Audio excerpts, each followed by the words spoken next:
Hello, everyone. Welcome back to Iggy's Toy Parade and Soldier Review. Once again, this is your host, Iggy, and today we're going to be looking at Alamo Defenders by Barzo and Classic Toy Soldiers. Now, Iggy has cheated a little bit here.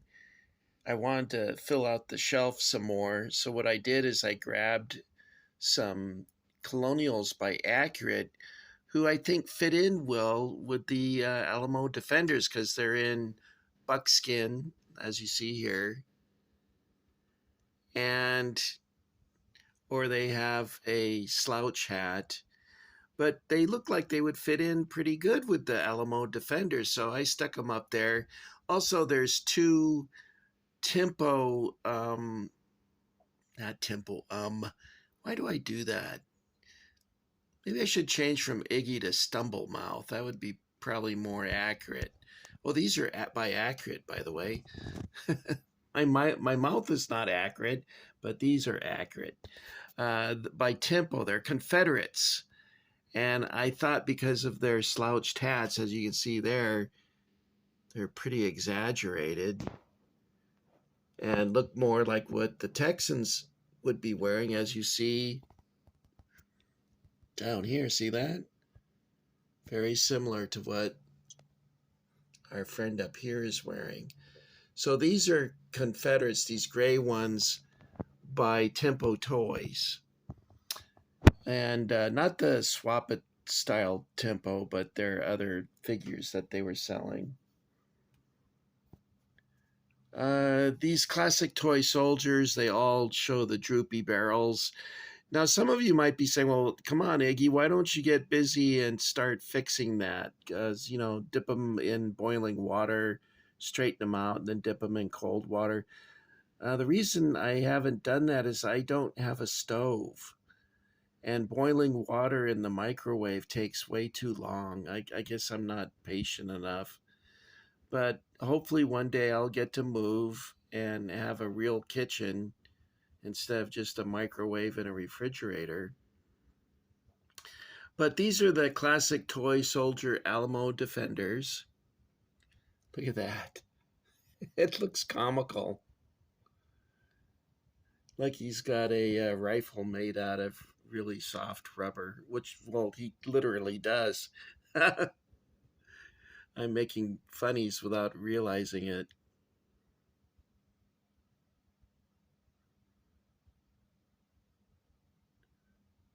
They're also marked, by the way.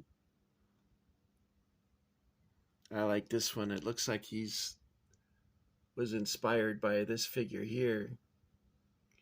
Now, this painting you see in the background is by Robert Onderdonk, which is quite a name. Um, and one of the Alamo survivors, by the name of Susanna Dickersons, said that she saw, after the battle finally ended, that she saw the body of Davy Crockett closer to the chapel, which you see in the background here, that his body was lying closer to the chapel. And over in this picture, they show him defending, I think, the south gate, the gate in the wall on the south side. I went to the Alamo with my brother Ron, and he took a picture of me in front of the chapel. And oddly enough, I had sort of longish hair and sideburns. I looked like one of the Alamo defenders. So it's kind of a cool picture. That was taken 20 years ago when Iggy was not so old. Actually, 30 years. Oh my God, it's been 30 years. Yikes. Anyway, it was interesting going there. I got in trouble at the Alamo. I was inside the chapel and talking to my brother, and I talk really loud because I have poor hearing.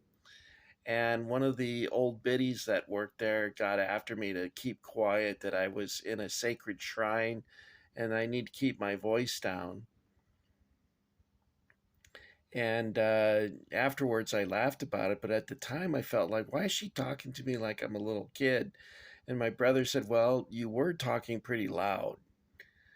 And so then I got upset with my brother. But then after cooling down, I realized, yeah, I need to be careful, more careful than that, because to a lot of people, it's important, an important shrine. And to a lot of other people, they don't know what the hell it is and don't care. Isn't that sad? Remember the Alamo movie that came out in 2003? I thought that movie was really good, and I thought it was historically more accurate than the other Alamo movies that had come out. And it bombed. I mean, they spent a great deal of money making the movie, and it bombed terribly. Uh, Nobody went to see it. I wonder what they were thinking when they gave it the green light to go ahead with the movie. But anyway, how did I get off? Oh, because of this guy. I was saying that he looks like he was inspired by Davy Crockett himself, but I wanted to show you the bottom. CTS 1995, made in China. I like it when manufacturers identify, because as you know, some of the things I've shown you, I didn't know what they were because the packaging is gone and it's not marked, and they're rip-offs, knockoffs, things that have been altered. So I like it when they identify their products. Now, a lot of these aren't standing up properly because they're bent. If you look at this guy, he's leaning forward quite a bit, so he may not stand up. Yeah, you see how far forward he's leaning? And this one here, I had to lean against the shelf because he wouldn't stand up at all. And same thing with this guy. At first, when I saw this figure, I thought, is that Jim Bowie? I think maybe that's who that's supposed to be. Look at his rifle. That's really funny. So those are the classic toy soldier figures.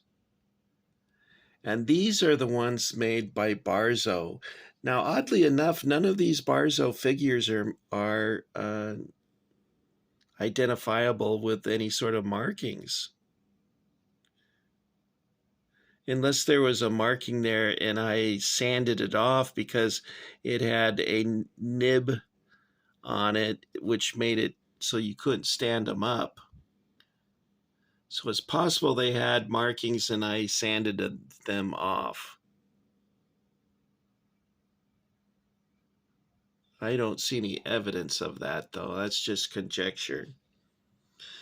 These guys are all in buckskin. They look pretty cool, I think. These are the Barzo figures.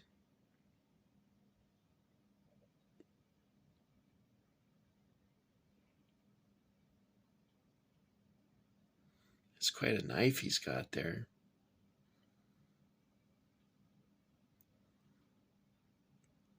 So this is a nice set. If you are doing an Alamo set, for instance, if you purchase the BMC Alamo set, you're probably not going to like the figures, but you will like the chapel. In the I bought the set and I go, gee, I really don't care for these figures that much. So what I did is I started buying figures by Barzo and CTS and some Marks repros to use as defenders. But I like the chapel because it looks very realistic and it looks to scale also. You'll remember that the Alamo set by Marks was made of tin and was like the size of a small, very small shoebox. Now, these in the front is another bag of accurate colonials that I found. And I was getting ready to set these figures up and noticed that many of the accurate figures would be compatible with Alamo Defenders. So that's why I included them in the lineup here.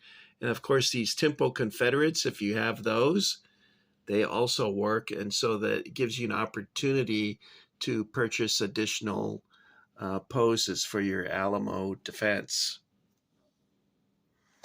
The Mexicans in the BMC Alamo said were okay. I mean, they weren't the greatest thing, but they were okay. I would use them as background troops, and you can also purchase from Barzo uh, Mexican troops to attack your Alamo. And I think it was Conte. Is it Conte or Barzo that actually reproduced a very accurate looking Alamo compound? Maybe it was both of them, but I'm not sure now. But check them out. I don't think Barzo. I don't think's in business anymore, but their molds have been picked up by LOD, and perhaps eventually, if there's enough interest, they will produce more of their figures. Okay, guys, that's all I've got for you. Sorry about the little cheat that I put in there, but before I packed these up, I thought I would give them some airtime. But you've already seen these in another video that I did. Okay, so that's it for this time. What do you say? We hit the Dusty Trail and go meet up at Roy Rogers Ranch? Have some fried chicken and biscuits? That sounds good. Happy trails to you until we meet again. Happy trail. We all know that Iggy can't sing, so. But I keep hoping that one day I'll be able to do an entire thing. Bye, guys. Adios. And goodbye to all my Texian friends.